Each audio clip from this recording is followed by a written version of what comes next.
hit the button. Okay, you probably see us now. Yeah, yes. I see it now. Yes, we're live. Yes, here Yay. we are. Thursday. Happy Thursday. Friday Eve. Ooh, Friday Eve. That's good. Yes. Hi, ladies. Hello. Hello. To our Hello. good girlfriends chat, and we made it to another Thursday. That's a blessing. Can you hear me? Yes. We We can can hear hear you. you. Good. You good to go. Good. So Mm. tonight we're excited. But before we get started, I just want to say that on Saturday we have one of our co-hosts. She's having a birthday. So Regina Clay, happy birthday! My boy. Birthday. Happy birthday. Yay!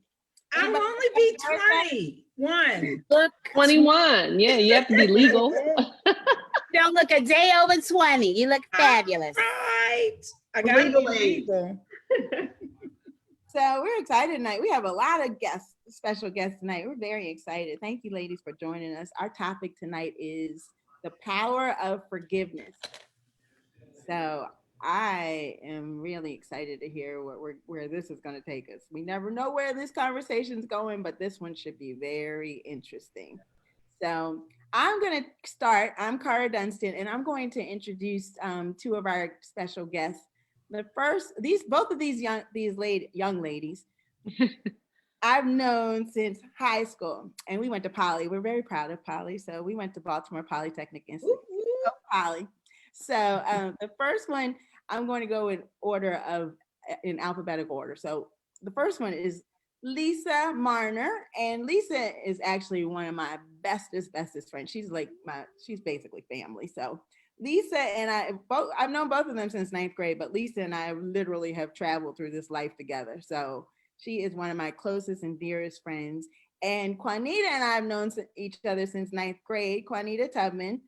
However, Juanita and I would say we've gotten to know each other better over the last probably, I'd say, 15 years. Yeah. And so she's one of my dear sister friends too. And I'm really excited that both of them have joined us here tonight. So next, how about Regina?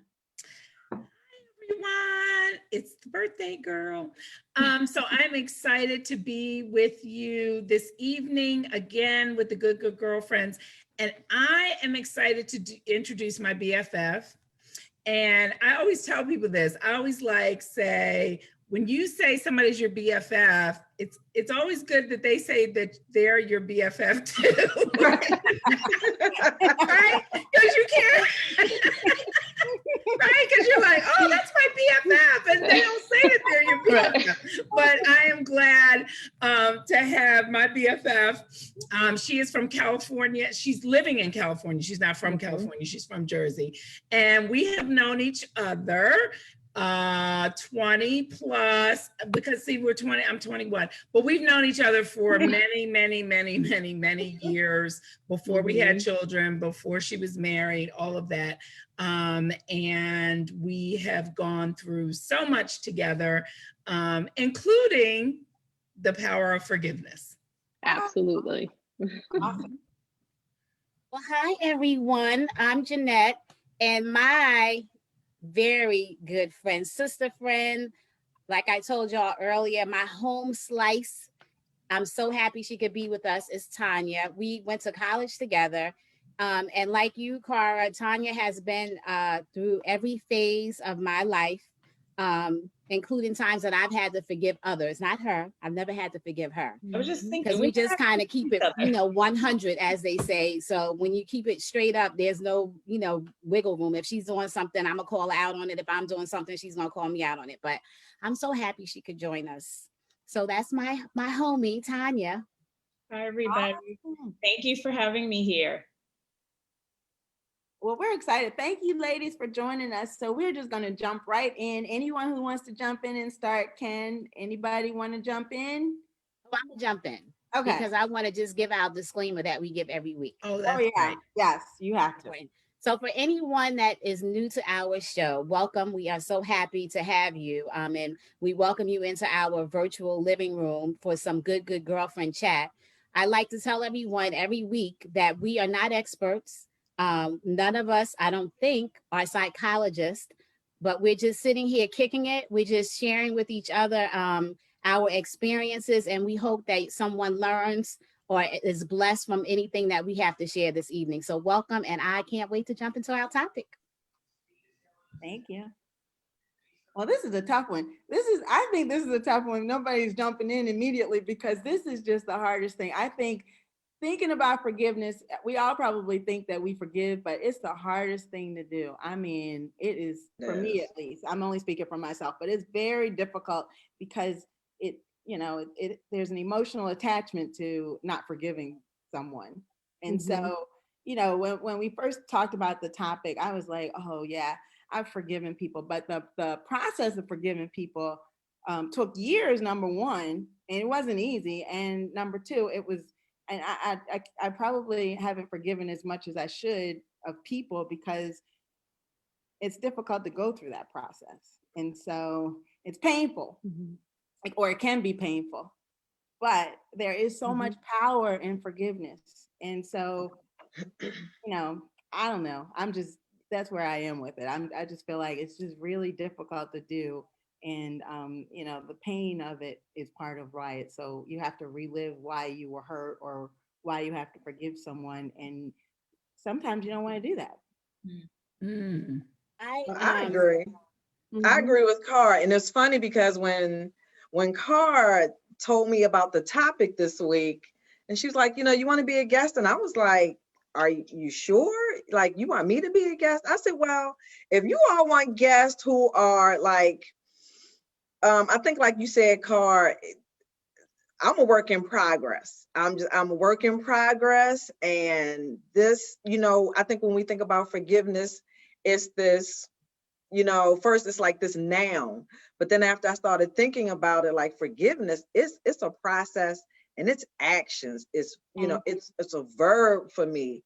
And I'm like, I think I'm still in a place where for a lot of things, it's hard for me to forgive. And I think part of that is that sometimes you think when you forgive people, I guess like you're letting people off the hook. And it really is not about them. It's about you. It's not about them. Right. So I'm still like trying to work through that process. So it can be difficult. It can be difficult. Would have to agree with you. Like I had that. That's funny that you said that, Lisa, about forgiveness being for you. I had this conversation with a girlfriend a few years ago who was going through separation and divorce, and she was angry. And so she talked to me because I had gone through the same experience, and I shared with her. I said it really is about you. Like you might be holding on to all of this like anger, right, toward this person and not being forgiving and not being your natural self, where your ex-husband has forgiven himself, maybe forgiven you if there's something he needs to forgive you for, who knows? So he's free. Like when you forgive somebody, it's freeing. Now, I'm not telling you that I am the most forgiving and that I'm going around forgiving the world, but I just think that when you hold on to stuff that you're binding yourself, right? And who wants that? You want to be able to release a burden. It's like a release when you can forgive someone, right? So I do agree with you when you say forgiveness is for you. It's not really about the other person, right? Because you want to lift that heaviness off of yourself. And that's a powerful statement that you made, that forgiveness is freeing. It is freeing. It is. It is. Absolutely. Even though we know on the other side of forgiveness, it's for you and it's freeing, it's still, to me, very, very difficult to do in some situations. I also want to talk about the fact of forgiving, even when it's family members. That's what I was going to say. It's Oh, hard to yeah, know who that person is. Talk too. about it because What their relationship is. Yeah. or relationships. Yeah, family members. That's the hard part. So I'm going to talk about me and Blair. I knew you were going to go there.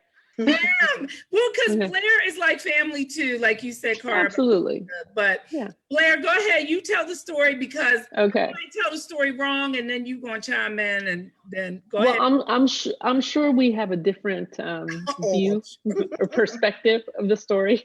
This is gonna So, be good. yeah. So this goes back 14 years, probably about. Regina was an ordained minister, I believe, at the time, and I just had my first daughter. And she knew how long we had been trying to have a child, et cetera, and knew how important it was to me. So it was time for her christening. And I asked her to do the christening, to officiate it. And she agreed at first. And then, like, when it got closer to it, she's like, oh, wait a minute, what's the date? So I told her again, because I was living in Virginia at the time and we were going to New Jersey to do this. And she said, oh, well, I'm joining Jack and Jill that date. We have our installation or whatever. And I said, what? What do you mean? She goes, well, it's once a year and that's installation. And I said, I can't believe you're doing this to me now. So of course I went through all that with her and we went back and forth. And my thought was, because of course I'm in my feelings and this is my first child. I'm like, what? How could you put us off for Jack and Jill? So she explained her whole thing being a legacy, her mom, et cetera, et cetera. So needless to say, she went to her Jack and Jill event. We had our daughter's christening without her. And during that whole time, we didn't talk that much at all. And Reg, how long was it? It was like a year. It was like a It was a year. It was like a year. It was maybe a year.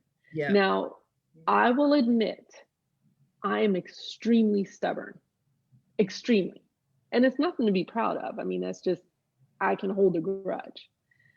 But at some point, I thought to myself, because I felt bad, because I didn't have my friend.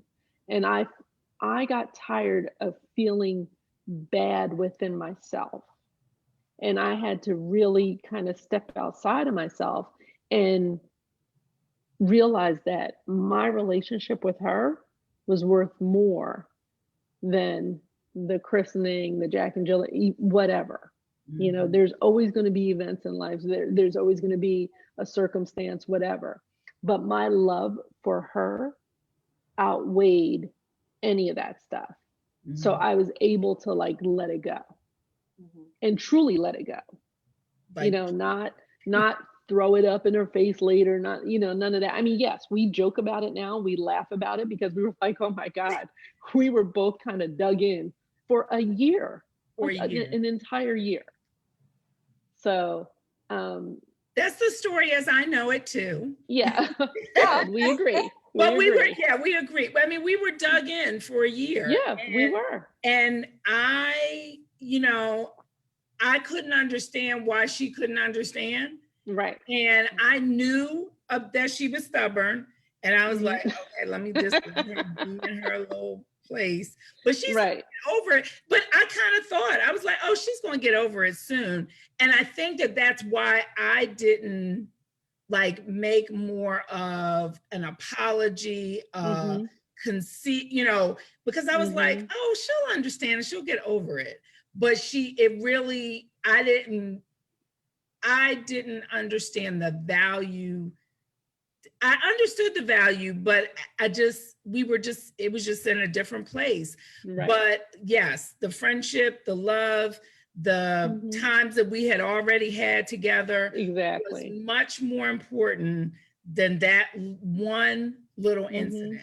So we already have a comment. The comment says, as you mature and understand the process, you forgive, but you don't go back and deal with the process again. Keep the person or persons at a length. So I'll agree with that. So that's basically saying forgive, but don't forget. sometimes you have to, Sometimes. yeah. That was something that I was yeah. thinking about when Jeanette was mentioning this. I was like, am I forgiving? I think I'm forgiving. I think I'm forgiving because a lot of times I forget, like I'm very forgetful and I don't remember stuff. I'm sure there's people watching who are like, I'm still not talking to you, girl. But I feel like I've let shit go. But I don't know if I could curse. I feel like I've let things go. But I also was wondering around like, can you forgive, but also, and this isn't about Blair or Regina's situation, but just, you know, like if somebody does something to you that would rile you up to a point where you would be so angry, isn't there a certain level of knowing like, well, now I know where I stand with this person. So I can forgive that, but now I know how this person is, or now I know something. So I feel Absolutely. like what's the thin line between that two, you know, because I feel like especially younger, right? When friends, you know, dating the same guy or whatever kind of craziness, and you forgive and you forgive and you forgive, but you don't necessarily see that there's a pattern of behavior that you shouldn't be proximate to, even if you retain the friendship, right? But like as a self-care, you know, like what's Absolutely. Yeah, Yeah. I agree with that. I've had that, and I've walked away from a relationship, a friendship that I Absolutely. had that I knew from the age of 16 up to 40 something. And I just realized I was like, you know what? If you need water, I'm gonna give it to you, but I have to walk away because it wasn't adding to my life. So I wasn't gonna let her continue to take away from it either. So I forgave her, you know, for whatever, but I love her from afar now. And that's really important too. And and just in terms of the forgiving and forgetting, and just the forgiving being freeing, you know, having been married, having been divorced, having children's father. I started to say baby daddy, but having children's father. But anyway, but the thing about it is that I have, you know, there was a lot of tension when it first came about, but now it's just like I don't even. But you're right. I can't go back to the situation, but I have no problems with being friendly towards them and forgiving them because, you know, for that. And then I want to just talk about, because Cara talked about generational. There's some things that I had to, oh my gosh, I was like, I'm saying this on Facebook, somebody's going to hear it. But you know, I had to forgive my mother or my parents. You know, I had to forgive my parents for, and most of those things that I didn't realize till I was older, right? Because, and I had to say that they did the best they could with what they had. Absolutely. Right. And I Absolutely. know we say that, but sometimes we don't necessarily like really internalize it. But when you begin to really internalize it, I always tell people in my book, that was part of my healing process of going through that. You know, and that's when I talk about forgiving family members. You know, you love them and they're not going to go away. But you have to, you know, go through that forgiving process. And I think, I mean, you know, I think it's easier to forgive people I won't say the less, but the farther the relationship is from you. Like you said, family members, close friends that are like family, it's just harder to forgive those people because they mean more to you and it's like they disappointed you. So, you know, I think that's part of the issue too, that when it's easy to forgive somebody who, you know, you're an acquaintance with or you have a relationship with, but you know, you could take it or leave, not take it or leave it, but you know, but somebody who you really care about, the more you care about someone, I just feel like it's more difficult to forgive them because you feel like they've hurt you. So, right.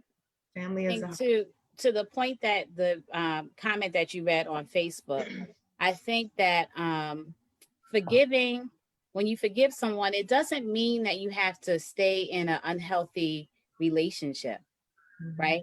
So you can forgive, this is, you know, my opinion or whatever, you can forgive and then move a little bit different with the person.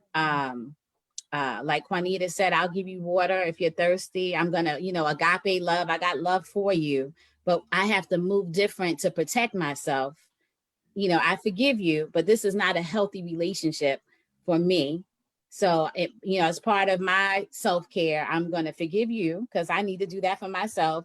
And then I'm gonna move differently with you, out of love for myself. Right. Mhm. Right. We have some more comments. We have one that says, but to be able to face the person is a test of love you have in your heart regarding forgiveness. And it says, we all do. And I think they're referencing, we have to forgive our parents. It says, we all do because our parents were so secretive. And the next comment says, we have to forgive our parents because their parents had a problem with sharing.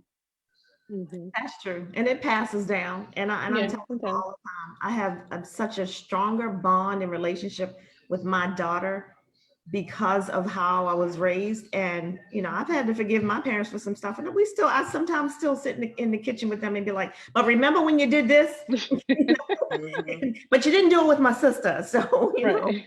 yeah, it is. But parents, yeah, you gotta love them. You only get one set. And Right. it's a different type of thing, but it can be harder too because they were supposed to be your protectors. They were supposed to be the people that Mhm. love you the most. They were supposed to be, all these kind of things. And so it is different and difficult. And I personally struggle with that sometimes. And that's not new to people who really, really know me. I think that that's part of every adult's growth is dealing with whatever hurts they may be, or everyone was hurt in some form or fashion by their parents at some point. And I think Absolutely. that until you deal with those things, you are, you have some type of hole or something some part that needs to be fixed. And I think it's just a matter of when you decide you're going to deal with them, or if you decide you're going to deal with them, how far you will move in your emotional state in life. So I just think it's just something that everybody has to do at some point in their life. And so whether you decide to do it when you're young or when you decide to do it when you're older, you're going to have to deal with it at some point. So, And I think your perspective changes too a little bit. Oh, I'm sorry. I think your perspective changes when yeah. you have children. Well, When you have children, yeah, it's because you're the parent. Right. Yeah. So you can relate. Yeah. And I will say this because I had to recently a different conversation than my mother had, right? I was like, just straight up, like, I was just kind of like, you can't do that. That's crazy.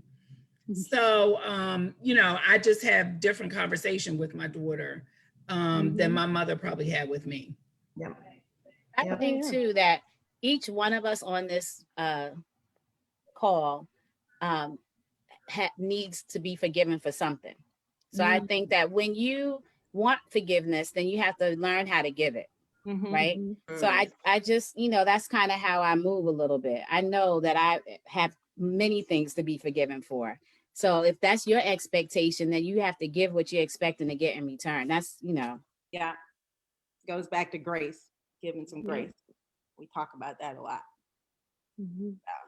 It really isn't, as everyone has said, it's not an easy, it is not an easy walk for us. There are times that I think that I have forgiven someone, and then something will trigger, some incident will occur, and I realize, ooh, you still have work to do, Jeanette, in that area. So recognizing that it is a journey, as someone said earlier. It's definitely a journey. I'm curious, has anyone ever felt as though they cannot forgive? That's good. I have. Yeah, I definitely have. Definitely. Yeah. But I think as I've gotten older, I think of forgiveness too is it's also one of those things, it's one of those abstract feelings where I start to think about it as, you know what, this person has control over me and my emotions. And so that's not a place that I want to be in. Like, I don't want to have that person to continue to control me and who I am as a person. So I have to truly, and when I say truly, I mean like truly let it go. I think it's so cliche when we say, well, just let it go. But I think it's really hard to, I think like Juanita was saying, you know, I had to walk away from the relationship. I think sometimes we walk away for a minute or for a little bit, but we don't really walk away, because sometimes we have to truly, I mean, like truly be done with it and let it go for it to be over and for it to be authentic. And that's really hard to do. It's really, for me at least, it's really hard to do. It's that emotional connection. You have it, it's mostly the people that you're emotionally connected to that is the hardest to forgive, to walk away from, to make it, like Jeanette said, to change the experience. And all those things are harder to do with the closer the person is to you. Exactly. And sometimes when you don't forgive, and I'm just thinking about, it's funny that when you talk about that, when you don't forgive, or no, you think you've forgiven, right? You think you've forgiven the person, right? And then, like Jeanette said, like then they do something. That's something that's happening to me right now. And then they do something else, and you're like, see, this is why. You know, it's like, what? I was like, you know, and that's where it becomes like, where you get into like the muck and the mire, you're like, whoa. And that's when you have to, but I really do go back to the point that the forgiveness is not about them. It's not for you to have, it's not for them, it's for you. Because forgiveness eats away at it. Unforgiveness eats away inside of you. Yeah, it does. Sure. Yeah. What are some things like that? I'm sure there are people that we have forgiven and people we have not, and some things, ways that we're still in the process of forgiving. What is some things like that, you know, you all do or have done to help you in your forgiveness journey? Well, I shared one with you all when we decided on this topic last week, and I talked about how you know, my parents had been married for 40 years and got a divorce, and I was 33. I remember I was 33 years old, and they had been separated for a while, and I'm a daddy's girl, and when my parents separated and ultimately divorced, it was devastating to me because my father, you know, our family wasn't together anymore, and so you know, it becoming an adult helped with the situation because I realized that their relationship was separate from my relationship with my father and my relationship with my mother. But for years, I thought we were in the relationship together. Like I thought it was us. We were all in it together. So once I realized that I had separate relationships with my father than my mother did, and I had a separate relationship with my mother, I was able to forgive my father. And I was sharing with the group that I was 33 years old, and I realized at that point that if I didn't forgive him, and if I didn't deal with how I was feeling about it, I wasn't going to be able to have a healthy relationship with any other man. So because I was carrying that with every relationship, like this hurt that I had that our family wasn't together anymore. So I shared with Regina, I think you were on there too, but I know I shared with Jeanette that at 33 years old, I decided to really spend some time dealing with how I was feeling about my father. We had a lot of really long discussions about things, and you know, we talked through it, and he was really open to listening to how I felt about things and sharing his perspective so I could understand more about what happened, and or from his side, of course. And you know, but just so he listened to me. He listened to me. He let me be angry. He let me be mad. He shared things and he apologized, and we went through the whole process. And then after he did that, I spent some time with myself, and I actually got some guidance from my pastor on some scriptures to study, and word on forgiving, and how to honor your parents, how to be, you know, how to honor your mother and your father. And we talked about it, but I also did another task. I wanted to know how it had affected me personally in my relationships. So I decided to keep a journal and ask all the men that I knew, that I had, some that I had dated. I asked my brother-in-law, I asked coworkers, I asked just most of the, you know, I had a lot of male friends. I asked all of them, if you were to describe me in 3 words to someone, what would you say? Because I wanted to know how was I being perceived by men at that point, that, because I had this unforgiveness. How was I being perceived by men? I just wanted to know, how were they perceiving me? Was I being perceived as angry? Was I being perceived as, whatever, damaged in some way from the relationship I had with my father? And I found it to be a very interesting exercise to see, I'm thinking I'm being perceived one way, and how they're perceiving me is totally different, and how the relationship that I had with my father was probably affecting some of those perceptions. And so it was a really good exercise for me. I learned a lot. I want to say that that's how my relationship with my husband turned out to be much better. I don't know if he would agree with that, but whatever. But I think he's not on here, so he can't say, but I think that it was really helpful so that we could have a decent relationship. And that was part of my forgiveness process with my father, to really evaluate how that was affecting me emotionally and how I was coming across to people. And then it was interesting to go back. I just decided to do it when I turned 50 a couple years ago. I found that journal with all the adjectives, and I went back to those same men to see what their perceptions were. And it was interesting to see how they were, some were different, some were similar, but some were very different based on the growth I think I've seen in myself from being forgiving and having I have a wonderful relationship with my father now. I mean, I'm still a daddy's girl. I always was. We just had that little blip in the road where I was hurt, but we have a wonderful relationship. And I think that has helped me with my relationships with other men. I have tons of male friends, and I think that that being free from that really helped me to be able to blossom in those relationships. So that's what happened to me, and that's what I did. So That's good. Yeah, that's a beautiful story. yeah. Are you saying something? What'd you say, Jeanette?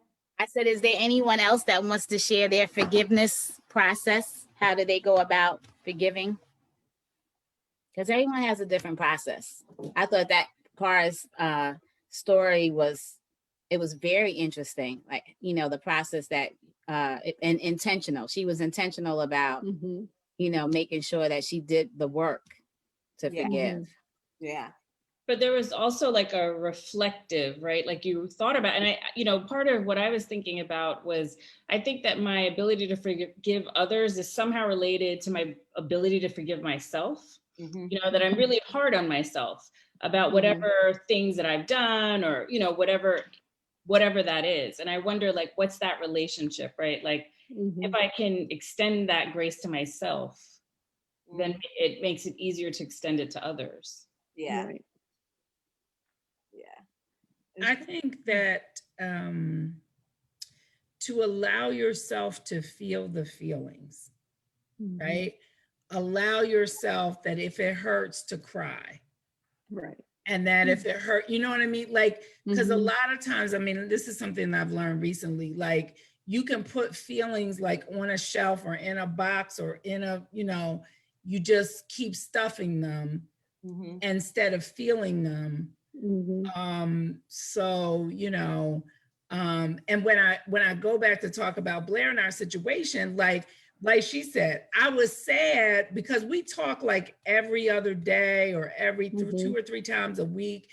And like, we hadn't talked in almost a year. And like, it was sad every week. I was like, yeah, talking, you know what I mean? So, but allowing yourself to feel that is, I think, what brought us back. But I will say this about us. One thing, she'll say this and I'll say this. People would say, well, where's Blair, Regina? Or they would say to Blair, where's Regina? And neither one of us said a bad word about each other. Yep. Like, I didn't say, oh, well, Blair's acting funny, stubborn, and she's this. I'd be like, oh, she's just doing her own thing, right? Whatever. Exactly. So I knew we would come back. I mean, yeah. But I also think too, people shared about being able to, feel hurt.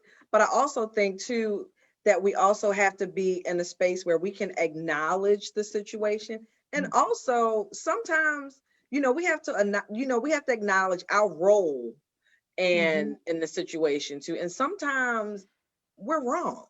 And so I think sometimes it's really difficult to, to reflect and say, you know what, that was my fault.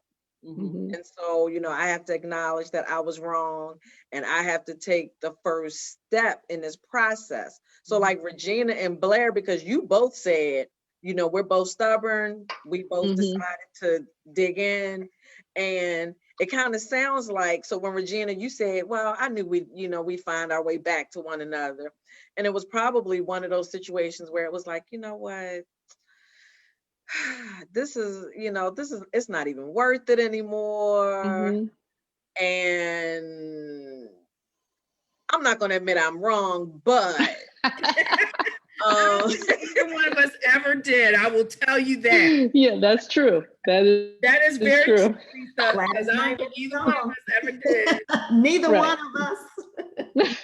Exactly. And so I think sometimes that's one of those are the situations we kind of fall into also, is that we don't want to be wrong, and we want to go through the process, but there are certain parts of the process that we want to That's not address. Yeah. So we have a question. We got a question on Facebook, but before we get to that question, I just want to know, so can you really be or forgive someone if no one accepts responsibility for an issue? Like if two people, like you and Blair, have said you've forgiven each other, but nobody really accepted that they had any real problem in this. So how does that work?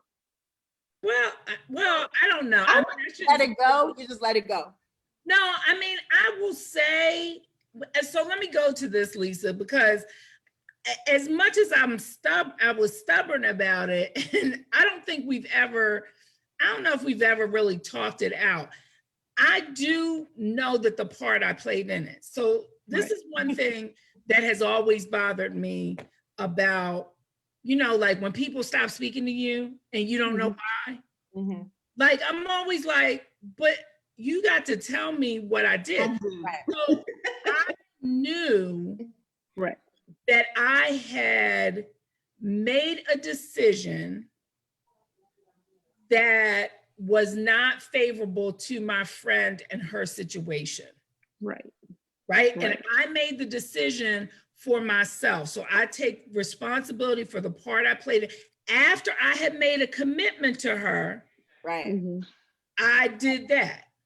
Okay, so you did. So you took responsibility. So therefore, I did take responsibility. You but didn't say you were wrong. You didn't use those words. I was wrong. But you did take responsibility, because that's what I was saying. I was like, at some point, somebody has to agree that for it to be real forgiveness here, someone has to, or at least one, if not both people, have to agree that they've done something wrong. So and then I did understand her situation with her installation. You know, at first I didn't get it. I didn't know it only comes once a year. I didn't understand that whole process. But once I did, and also I had to step outside of myself here and realize that clearly it was something that was extremely important to her. Not that the christening wasn't, but she had one shot once that year. So I think, it was a combination. You all did the work. You did. Yeah. Okay. Well, we have a comment here, or a question. It says, have you all ever had to forgive someone who either was unable to acknowledge they hurt you, or just refused to acknowledge your pain, or just characterized you as overreacting? Yeah. I mean, I feel like all of it you've had to do, or I've had to do at some point. Like, yeah. And sometimes you just have to be how they say, sometimes you just have to be the bigger person. Yep. I think like that. I have to be the bigger person all the time in one particular situation. And it's just because it's family, and it's family. it's like I got to be the one to say, okay, that's just how she is, and I'm gonna Mhm.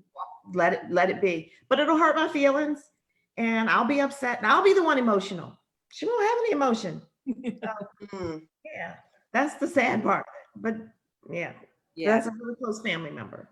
Yeah. We have another comment that says, sometimes forgiveness is just letting go. You have to deny self and just decide you will love unconditionally. It's not easy, but it can be done. Yeah. Again, it depends on the relationship. Yep. Yeah. Because Regina and Blair did what I couldn't do with my friend. So obviously you two fed into the relationship in a way that it meant something to you to still be friends. Mhm. Because if it didn't, then you both would have walked away and left it alone, which unfortunately in my situation, that's what I happened. mean, but Quinita, I have some friends that I've walked away from. Don't get it Right. twisted. I know, but I'm glad that you, at least you two. Like, yeah, I'm glad that you had a positive though. But I've had some that I'm like, I can't do it. Yeah. In the same way. I've shared that story. I know I've shared it on at least one of our lives where I had a very close friend. She was super close to me, and I forgave her for what happened, but I couldn't be in a relationship with her anymore. We couldn't be friends anymore. That didn't mean I didn't forgive her. I still pray for her every day. I love her. I mean, we text once in a while on birthdays or holidays or whatever, but the type of relationship we had before could no longer be, because though I forgave her, it wasn't a healthy relationship for me. So Right. I think And so I think that gets into, we've been talking a lot about self-care. And so I think that the power of forgiveness is directly aligned to self-care and, who you are, like, and I'm talking about like health benefits. I mean, I'm talking like physically, like I think forgiveness, and I think it may have been Regina or someone earlier talked about when you keep all of that, that negative energy, inside of you, it like begins to physically affect you. It really does. And so I think forgiveness, like we have to think about what that means from, I guess a physical and psychological standpoint also, because things like that can tend to, it can eat at you, Yep. and just, it can just be at the root of a lot of other negative, negative things that's going on in your life and in your body internally. Yeah. I mean, as you get older, your perspective changes too. Like as it relates to forgiveness, there's certain things that may have upset you when you were younger that you're like, why was I so upset about that? Why are we not friends or whatever? I mean, I know when I was younger, my method of operation used to be, okay, you hurt me, I'm just gonna move on. Like we don't have a conversation. I just kind of fade to black, as they say. But as I've gotten older and life experiences have occurred, you learn that it's not so easy to just walk away from every relationship. Right. There are some relationships, for example, my ex-husband, when we separated and divorced, we have a child together. So he's always going to be family. So I had to figure out, I knew for my well-being and for my daughter's well-being, that it was important for me to be intentional about the forgiveness process. And I can't tell you that it was easy. So I read books, I prayed about it. And I had tough conversations with him too. We had tough conversations with each other. And so, here we are on the other side, able to co-parent and whatever. But from that experience, it taught me how to be forgiving in other relationships. Because then I realized too that you had to, you can't always just walk away. That's not healthy. And I walked away because I didn't want to feel the vulnerability of the hurt and the pain that was caused by whatever, happened years ago with other relationships and friendships. So I learned how to have those tough conversations, and I call it circling the wagon when you go back. So you do that for yourself, because whenever you are hurt by someone, when you don't express that, you don't when you don't express it, you hold on to it and it eats, like Lisa said, it eats away at your insides. So part of the process was just so I could be free. Like, look, you hurt me. I'm mad about it. Let's talk about it. If we can move forward, great. If not, if you don't like what I'm saying and I don't like what you're saying, then you know that too. But we at least put it on the table as mature adults and talked about it to start the forgiveness process. So yeah, and I definitely think that comes with maturity, because I was the same way, Jeanette. If you hurt me before, I just was like, okay, and just moved a little differently, moved away, you know, silenced myself and was gone. Now I hit it. I try it. Like, it depends also on the relationship again. But if that relationship is important to me, I hit it on the nail, right on the head of the nail immediately, and bring it up and, you know, have the tough conversation so we can move on and I can forgive and don't have to bring it back up again. So Definitely. I wanted to ask the question, or I wanted to bring up this topic. We saw during the Charleston 9, when the persons were shot in the church, when the persons were killed, murdered in the church, and they went to court. When Dylann Roof was in court, there were some of the family members that forgave him. I look, okay, and I know we're in a tough season right now. I know everybody's looking at me like, Regina, for real? But that's part of a forgiveness process as well. And I'm not saying that I would be there. I'm certainly not saying that I would be there. But sometimes, in some ways, they were criticized for forgiving him, right? But that's what they choose to do for their part of their healing. And sometimes everybody has their different walk of healing, what healing does for them. And sometimes that's part of someone's healing process where we can't see it. There's some marital relationships where people split up and people are like, how can she talk to him again? The way he did her, right? Or the way he treated her. But that's part of their process of healing. So true. Every tough forgiveness processes. Yeah. Tough. Yeah. I'm glad you brought that up, because whenever I read about or see a situation where someone has forgiven someone who's done something horrific to them or a family member, and they offer, I always think, how can that individual forgive them? Like, how could they do that? I don't know if I would have that within me. You know, you never know until you're in a situation. Right. I would pray that I would have some grace and be able to get there, because yes, it is healthier for you. But I'm always in awe when I see someone do that. Yeah, a good point. We have another comment, or no, this is a question. So how do you handle being hurt by someone who hurts you but doesn't allow any discussion, and the next time they see you, they behave as if nothing has happened?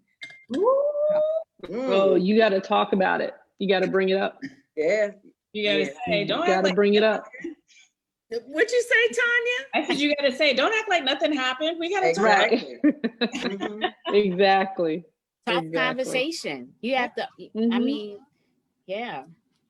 And I mean, I had this, I mean, I don't want to go on, but I have had to do this, and I've had to say, if we can't have a conversation and talk about it, then I really can't be here. I really can't. We got to talk about it. Right. You can't avoid it. Well, I need y'all to help me. Okay. What you need us to help you with? Because I have this on again, off again relationship with my sister. And sometimes it's about that. It's like, I heard somebody else say earlier, like Regina, I think it was Regina. She was like, she know when she has a smart mouth and she said something that might have offended somebody or whatever. And I own that sometimes. But I'm also very jokingly with people, or I tease you. If I like you, I'm gonna mess with you. If I don't like you, I don't really have much conversation. But on the reverse side, sometimes my sister will say things, and she knows I'm sensitive also, but she'll say something and she'll just jump to the next thing. And it's like, well, did you forget? Did you just curse me out darn near yesterday? But today you asked me to do something? Like, I don't get it. Like, I know you're not bipolar, but are you bipolar? And I'm not making fun because I have my own mental illness. But, and I it's something I struggle with her all the time. And you've talked to her about it? You've brought this to her We've attention? tried to have talks. We have these talks sometimes that go good. We have these talks sometimes that go bad. And I'm very raw. People that know my family knows that my sister and I have this on again, off again love affair. And we're the only two. It's just us two, which makes it hard. And she has one child, I have one child. So we're a really small net, immediate family. And I just have to like, okay, that was just her for yesterday. And I just got to deal with her, whoever she is today. But when she does it, do you question her in the moment? When she does it, do you question her in the moment? Sometimes I do. And when I do, I get more backlash. And From so her? it causes Backlash from her. So then it causes me to say, not to say anything, just take it. But I feel like I take it a lot. And would she be open to having a third party? I was about to say that. I mean, so that it's not it you. would have to be somebody I don't know, and she thinks I know everybody in the DMV. So you can let her select who the third party is, but have some neutral party that she selects. Discuss it with you all, because you're not hearing each other. So, right. And a lot of times we can't hear each other when we're both in the emotional state. Because we can't. Yeah, that's true. Yeah, we just can't sometimes. Like, so did you say that she will say something to you and then does she mean it jokingly or she doesn't? She mean it hurtful? Because the only reason I say this is because my mama is famous for that. Like, she will say something. OC doesn't play. She doesn't play. She doesn't play to me, no. And then the next minute she'll be like, "Can we go to lunch and can we go shopping?" And I'm like, "What? You just told me that I was a big fat pig." I mean, look, mothers will say some stuff. They sure will. They're not trying to. They don't care. Please, I don't have a sister, but my brother has said some stuff to me. That, oh Lord, he's gonna be like, Regina, you didn't put me on Front Street. I mean, I'm just saying, my brother has said some stuff to me. right. And there's some people not even on Facebook together, so it's, that's. But there's some people that will say things, and like you said, they move on, and we're still stuck in it. And yeah, they just moved on. They said it and they moved on, and you're still mad about it. And then, so that's why I'm saying that if she's not hearing you, that this is very hurtful to me, then you probably need to have someone else explain it to her, even role play, so she can see how it feels, something so that she can understand the depth of how it makes you feel. And I would let her pick the person, so that it's somebody that she selected, and that, it wasn't somebody you picked. And that way, when she hears it, she can't say, oh, well, they're on your side. They're just, siding with you. But it's hard. I mean, that's in any relationship when two people can't hear what the other one's saying. It's probably best just to have a neutral third party to hear it, because not only will that third party help her understand how it's making you feel, you can understand, you'll learn more about how to receive it and, or not receive it, whatever that may be. And so that's what I would suggest. Have you called? I'm just curious though. Do you stop her, like when she says some stuff that's crazy? Do you say, that's crazy? You just said some real crazy stuff to me. I don't know if you realize that. Do you check her? I haven't. Well, it depends on the mood. It depends on the topic and the mood. Trust me, because her tongue can be very lashing, and She younger than you? Yeah. You're protective of her too. That's the other thing. You're a big sister protecting, but your feelings are being hurt. I'm like, I'm supposed to be your best friend. I'm all you got. Like, I'm not your enemy is my biggest thing, but it's been a competition thing and then some other stuff or whatever, but I've never been in competition. Like, Right. really? So, But sometimes, Have you ever tried to disarm her? yeah. And Yes. by that I mean, say to her when she says something that's really not nice in the moment, say, "Wow, you really hurt my feelings. So I guess you feel good about that." I have done that before, and she'll just be like, "Well, you're just overly sensitive." I'm like, "Okay." So yeah. It's a pattern of behavior, maybe. Like she's used to, like sometimes when people are used to behaving a certain way, they just continue to do it because they've been getting away Mhm. with it until somebody says, "You're not going to keep, wait a minute." Right. Yeah. yeah, Mhm. you would I think like that the third party idea. better, but yeah. Mhm. And it's only because it's my one and only sister that I tolerate. Right. But I Sure. wish that I'm like, at what age are we going to get better at this? Like, you're 40 something now. You should be able to communicate with me differently and not, upset me with. And And I think, oh, go ahead. now I was gonna say, I think the funny thing about communication is that we think like communication is this, like, it's just this, this organic thing that we just know how to do. Like, we just know how to talk to each other and we just know how, to consider people's feelings. And it's just something that happens. But I think communication is, we have to learn how to communicate with people, and you can't you can't communicate with all people the same way. I've learned that too. You can't. So how I communicate with Cara, I may not communicate with my husband the same way. It's just, they're not the same. So, I think we have to be mindful, of that too. Like, who's your audience? Right. Who's your audience? Yeah. So Yeah. Good point. That's a good point.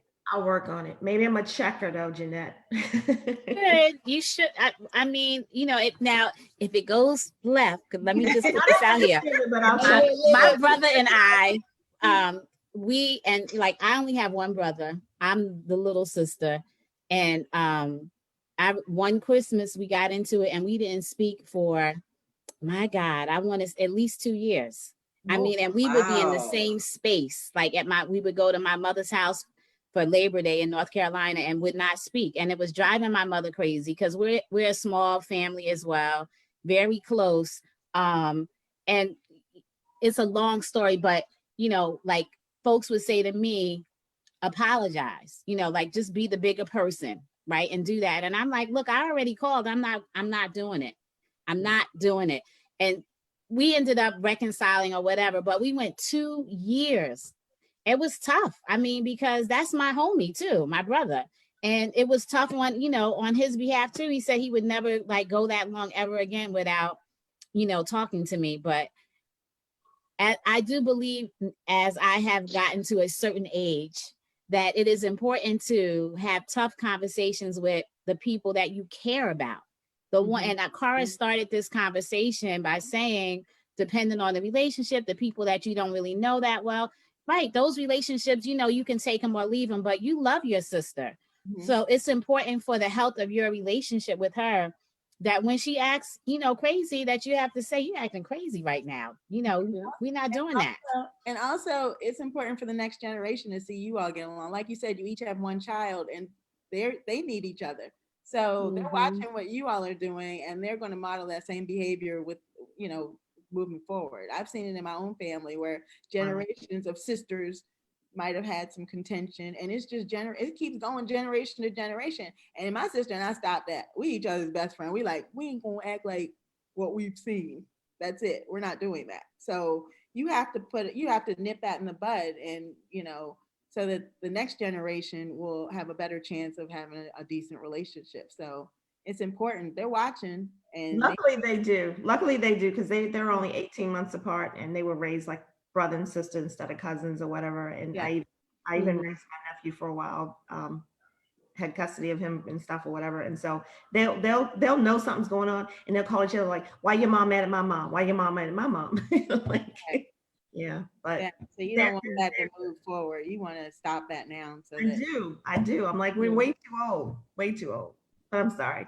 No, that's all right. that's what this is all about. That's That's what sharing. girlfriend Yeah. conversation is about. And Mhm. you know, like Jeanette shared her story and how she got over it, you know. Mhm. Mhm. I mean, I only have one brother as well. And and we, you know, we've had our stuff too. Yeah. So, With siblings. It I have really a- is. I have a sister too who has a poisonous tongue, and I didn't say anything because I was like, when she goes low, now I go lower, and I don't think that's the right way either.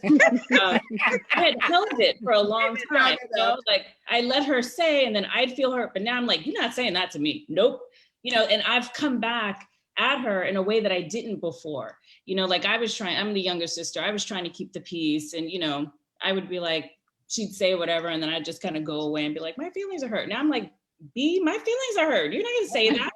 So, you know, I do agree that, you know, and I do it to be in relationship with her, because I realized that my silence around it was, one, making me resentful. And it wasn't creating a good condition for sisterhood, because now I'm not talking to you and you don't know I'm not talking to you, right? Like you don't really know how I'm feeling. I haven't said anything. And, you know, I've even said to her, I was like, you know, we have a fight and you're bringing like shotguns and I've just got like, you know, a butter knife. But if you want to bring shotguns to the fight, then I'm bringing my shotgun, then we'll load up. But I don't want to do that. You know, like, I don't want that to be the way. So that was, you know, that's why I was being silent. Cause I was like, I don't know if like when she goes low, I go lower is the right response. But I think it is in the sense of like, I had to open my mouth and voice the pain of it to her, because I realized that I really wasn't, and I hadn't been. Like, that was my pattern, right? Of just kind of being like, okay, or change the subject, or, you know, deflect or whatever. But I don't think I had ever really voiced like, wow, what you're saying is wild. Mhm. Did it help, Tanya? Like, has it helped the two of you in terms of? I don't know. I mean, you know my sister. It helped you though, It helps. right? It's freeing to you. I don't carry it anymore. And I'm not mad, you know, like I know how she is. And so I move differently, right? But now she also know how I perceive her. And I think that I have seen, if I'm honest, I have seen her pivot in ways to be responsive to that she'll catch herself sometimes. I mean, she'll still go off, but she'll catch herself sometimes too, and then, you know, come back and try to repair.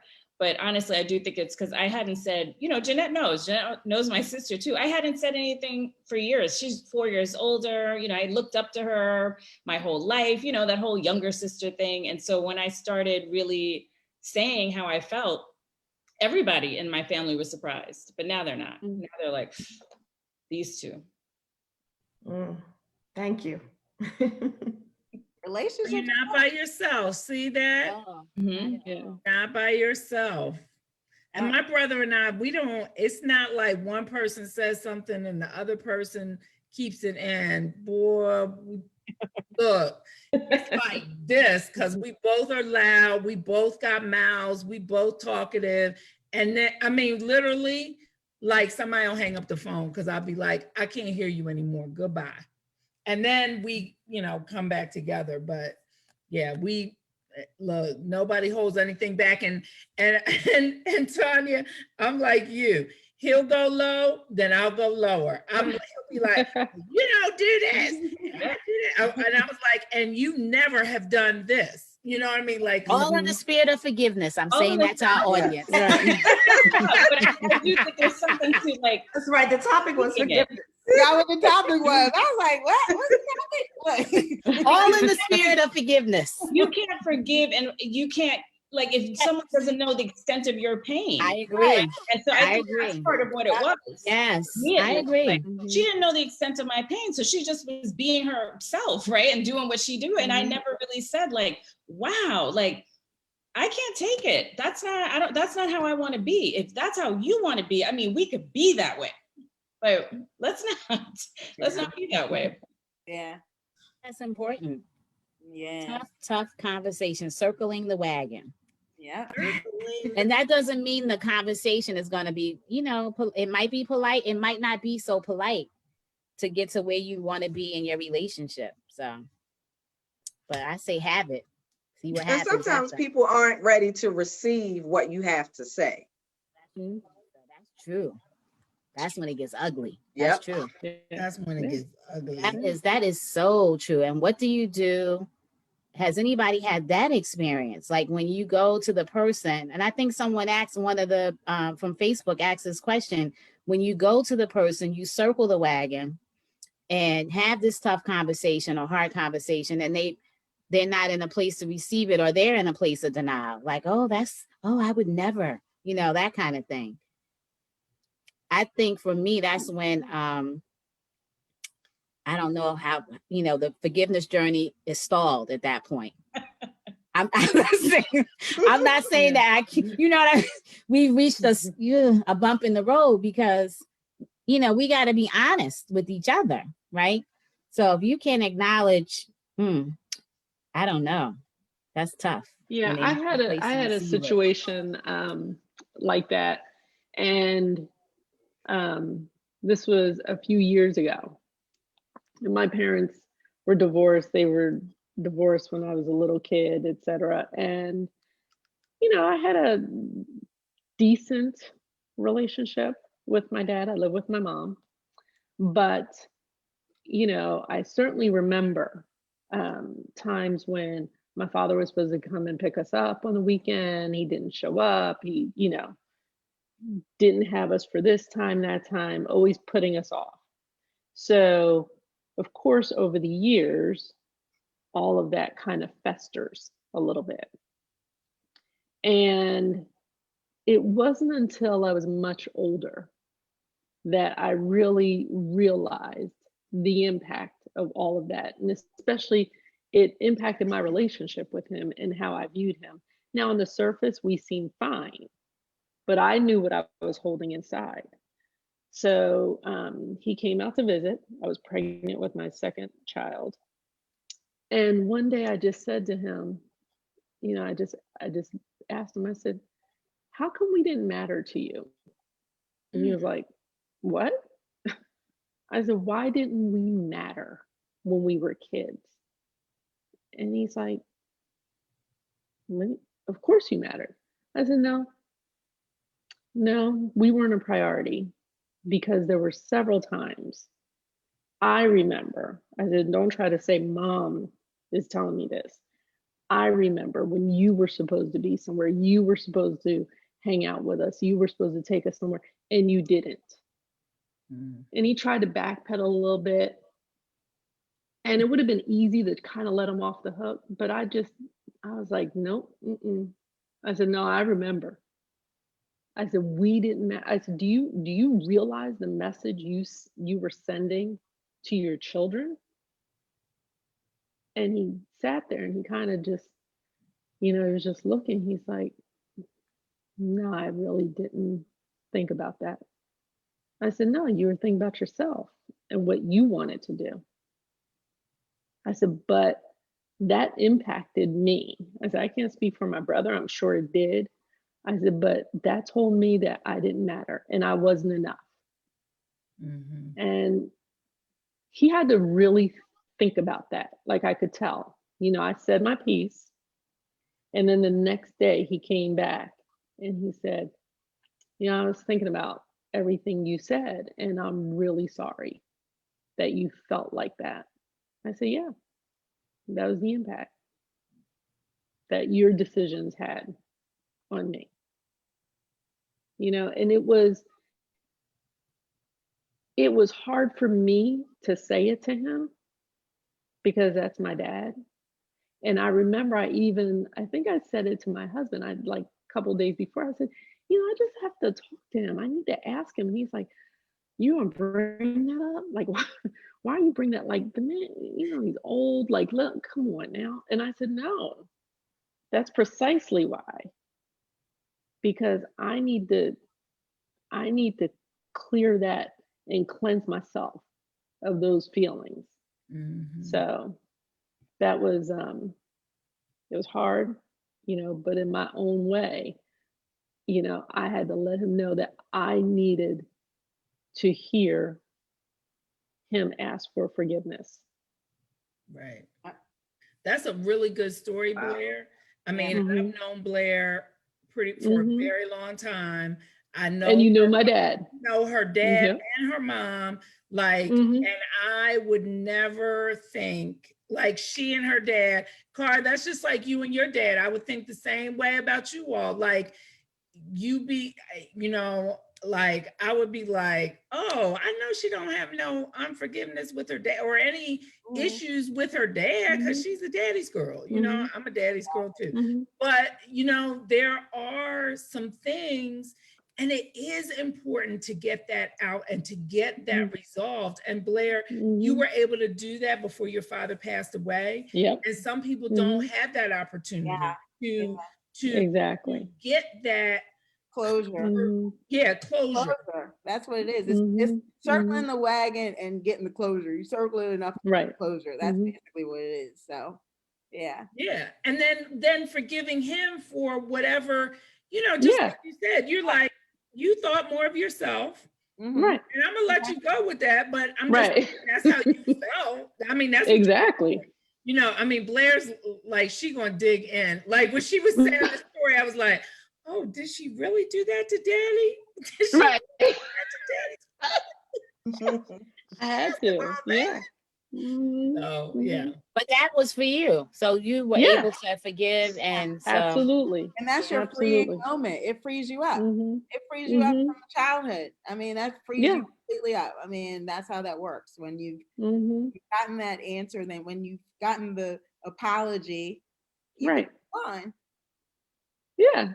Because I'm sure in his mind he didn't think he had anything to apologize for prior to coming out here. Prior to talking to And you. then- Right. Exactly. He thought he had been a great dad. And I mean, my father was a phenomenal father. And one of the things he Mhm. said was the reason he and my mother didn't get divorced till I was 33 was because he was determined to raise his children and nobody else was going to raise them. So he Mm. stayed all that time because he was going to make sure we were adults before, he moved on with his life. But he was a phenomenal job. He was there for everything.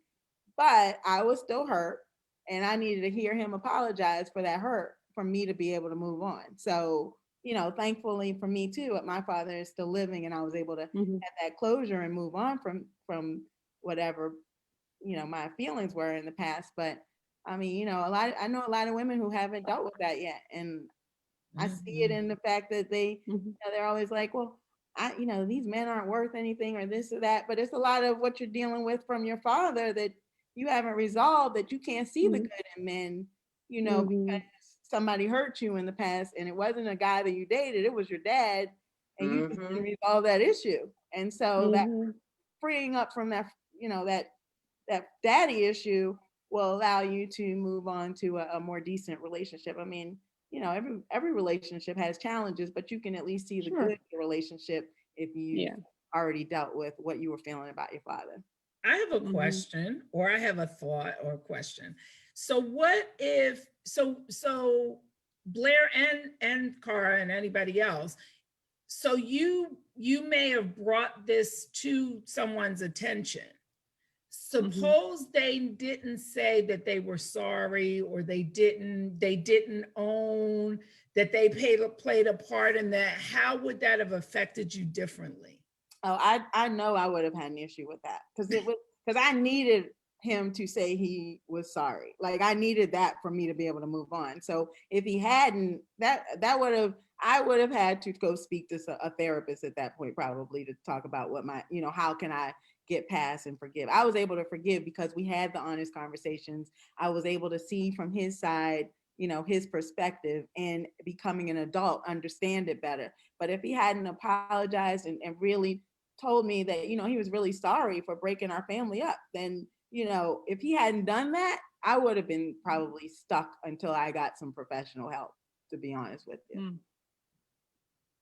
Because for me, I needed that to move on. I needed to hear that he he apologized and he understood my feelings. And so when somebody doesn't acknowledge your feelings and they're that close to you, I mean, we're talking about one of my dearest relationships. Now, like, you know, it goes back to what level of relationship it is. But my father, then that would have been a tough one. I would have had to go to therapy probably and you know, had a therapist talk me through along with my pastor. I would have had to do both. I would have had to have my pastor and a therapist bring me through. So For me, I don't know if I necessarily needed to hear that. It was more important for me to let him know how I felt and what he, how I interpreted it and what he did. It was for me, the apology was just the cherry on top. I would have to, agree with your point, Blair, in terms of like when I circle the wagon, I'm not expecting an apology. Right. I'm wanting you to hear where I'm coming from, because if you're my friend, if we're in a friend, husband, girl, whatever, I have now reached a point where I feel like I'm going to extend the olive branch. So I'm not going to make the assumption that the injury that I received from you was on purpose. So my hope is that once I share with you, you know, how I'm feeling, what the situation is, that we won't have to revisit this situation again. yeah. Now, if we have to keep revisiting the same situation and I'm circling the wagon a few times, then that's when I'm have to love you from afar. You wanted to do like right. That's when, you know, right. Because I'm this earlier. You were like, when you, right. Well, so when you circle the wagon back, I feel like that's, for me, I'm being vulnerable. I'm letting you know you have hurt me. This is why, you know, so I'm opening myself up to you. If you apologize, that's great. Maybe you need some time to hear what I'm saying. If you don't apologize, but you just change how you move, I'm good with that too. Right. But if we got to keep having the same dance, then I don't know. Exactly. Then I got to do it different. I think I'm able to do that with people that aren't as close to me as my immediate family. Like if it's somebody, a friend or a close family friend or something, but if it's somebody that is that important to me, I'm not as easy. I can't just circle the wagon and just, you know, necessarily do that. Yeah. It's easier the farther the farther the relationship is from me, it's easier to do that. But yeah. Yeah, this forgiveness thing is tough. yeah, and just think about the world that we're in right now. Oh yeah. Yeah. Right. I mean, you know, no matter what, you know, this nation needs healing for sure. Right. Forgiveness, right? And forgiveness in a major way. You know, but it was interesting. I saw something today, Maxine Waters. Yeah, I posted that one about. You posted that, Cara. Yeah, you were like, she says she can't forgive the black man that voted for Trump. I was like, I understand how she feels. Like I was like, oof. It's gonna be hard to forgive. It's hard to forgive anyone who would vote. Basically, I feel against me. Right, against your own against their own self-interest, actually. Yeah, but just, you know, taking it personally. Right. But you know, but it's just, I mean, this nation, we need a lot of healing, right? From all different aspects, you know, healing within our community, within our own race. Yeah. We need healing. Yeah. Right? We have to find a way. And then from without, you know, then outside of our race, and then, you know, people that don't look like us and people that don't believe like us. We, you know, people that don't, you know, that are from different races, ethnicities, genders, you know, all of that kind of thing. There's a lot of healing that we have to do.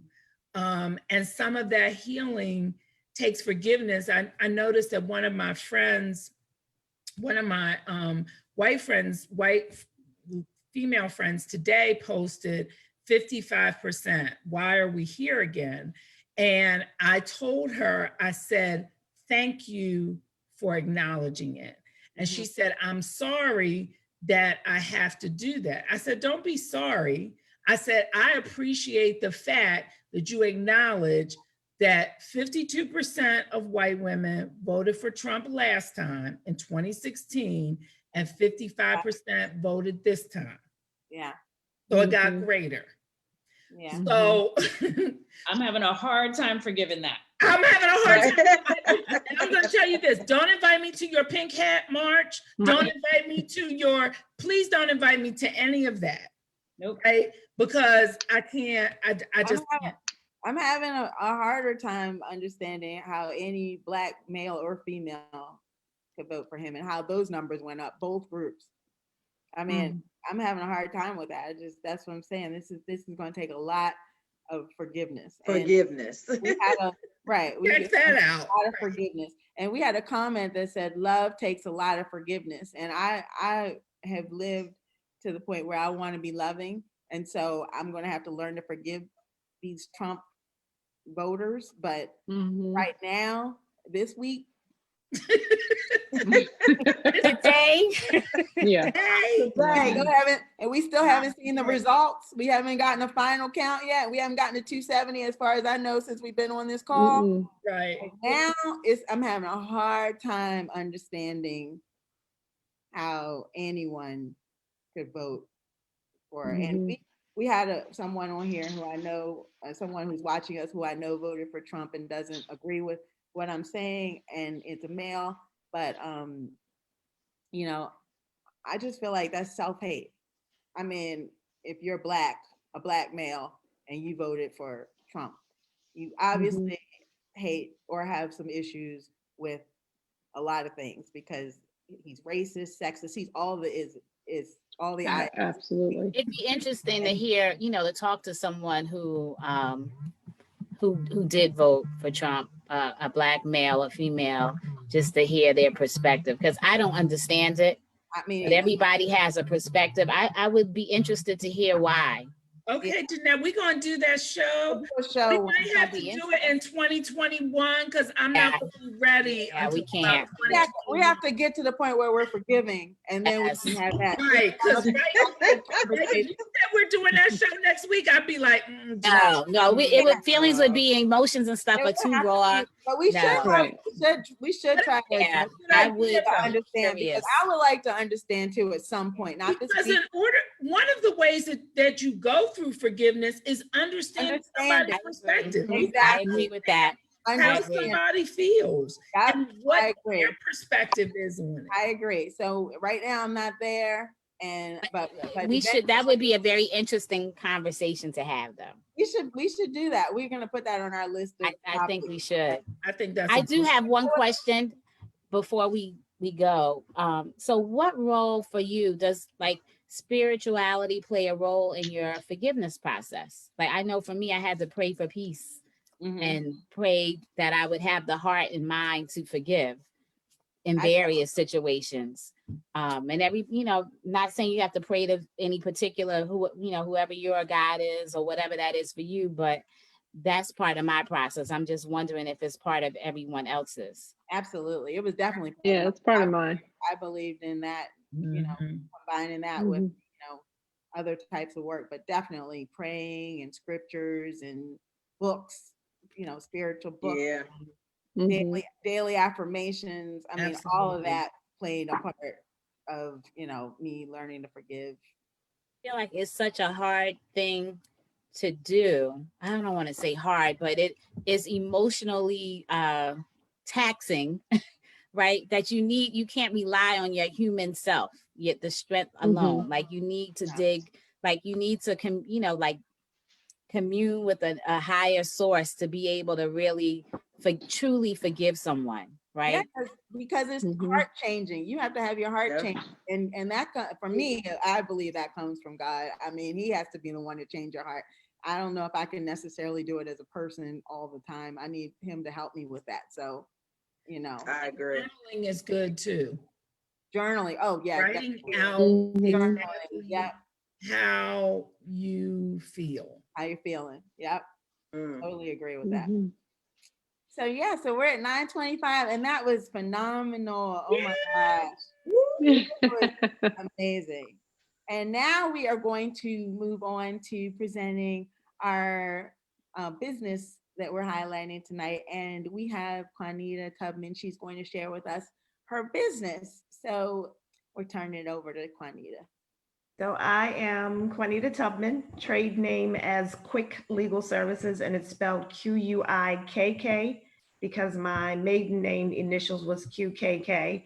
So it's Quick Legal Services. I am a paralegal. I've been since 1992, 28 years, and I'm also a notary public. So my business pretty much is one, I'm a mobile notary. I come to you, and second, I help prepare legal documents that you don't want to pay a lawyer $10,000 for. I do anything from civil litigation to family law. I serve as the resident agent for folks that want to start an LLC or an Inc., all kinds of things. And if I can't do it or don't do it, I have a wealth of attorneys that I have worked for and worked with that I can refer you to that will do the last leg where if you really, really need somebody to represent you in court. But through COVID, it's been a little bit different. Mobile notary has changed, but we have been doing a new process. The state just accepted us to be able to do video recordings of notaries and Zooms or things like that, where we verify IDs and things. But it has changed in the 28 years, that's for sure. So that's my Wow. Juanita Awesome, Tubman, though. Quick Legal Services. My number is everywhere, and I'll tell you, you can Google me. People Google me all the time, but it's 443-909-6009. And what was your email address? It's Juanita, Quanita, at Quick Legal, QUIKKLEGAL.com. Okay. And so we're gonna put all of that in the group in the chat so that it's there, but that's awesome. Thank you so much. That's really good to Thanks for know. having me. I needed this talk too. I'm sorry. That's what we always say. We want Yeah. we say we just want to be a blessing to people. That's the only reason Yeah. we do this. And I told you that before we got on here on live. I said to you, if nobody else is blessed, usually those of us that are on here, we are blessing each other. So we Right. want to be a blessing to everyone. And usually we end with saying vote, but we've already done that. So everybody's pray. Count. Right. Exactly. Count. Praying. Thank you so That's- much, ladies. I really enjoyed it. Thank you so much. Yes. This was Thank awesome. you. Look, Tanya, before we leave, I'm just keeping in line with our intergenerational thing. My mother asked, do we pray? And I said, well, Mom, you know what? We do have a pastor, as one of the co-hosts, and a couple of shows we did pray when we were done. She said, well, you should pray before you get started. I got on late. So I'm going to ask Regina if before we leave, if we could pray together to close Sure. us out, please. Thank That was you. at the recommendation of Shirley. Thank Okay, you, Shirley. Shirley. God, we thank you. We bless you. We thank you for good girlfriends. We thank you for good conversation. God, we know that you have the power to help us to forgive, Lord. And we thank you for the opportunity to come together to talk about what hurts us, what has hurt us. And we will know going forward how we can walk in forgiveness. Thank you for this conversation tonight. Bless each one of the ladies here, their families, and bless their extended families, Lord. Lord, we pray over this nation, Father God. We pray for all those that are counting votes. Lord, we pray for all those that are still in the trenches trying to bring democracy to its rightful place. We thank you, we honor you, and we adore you. Keep us safe from all hurt, harm, and danger. Amen. In Jesus' Amen. name. Amen. And we need that prayer. Everybody stay Oh, yeah. stay vigilant and keep praying. But yes, we needed that prayer this week, especially. So Yes, thank Jeanette. you, Shirley, for that Okay. great input. And thank you, ladies. Thank you, Juanita, Lisa, Oh. Claire, Tanya, Thank you so much for being our special guest. And please come back anytime you want. Yes. Thank you. you. Thank you. Anyone who's All right. watching, share this with your friends and please join us anytime you want. We don't know what our topic's going to be for next week. We'll let you know real soon. But that's how we do it around here. But hey, we would love for you all to join us. And we just hope we've been a blessing to someone. And we hope you have a wonderful week. We hope to see you back here next Thursday with a new president. Amen. Amen. For tonight. Yes, thank you.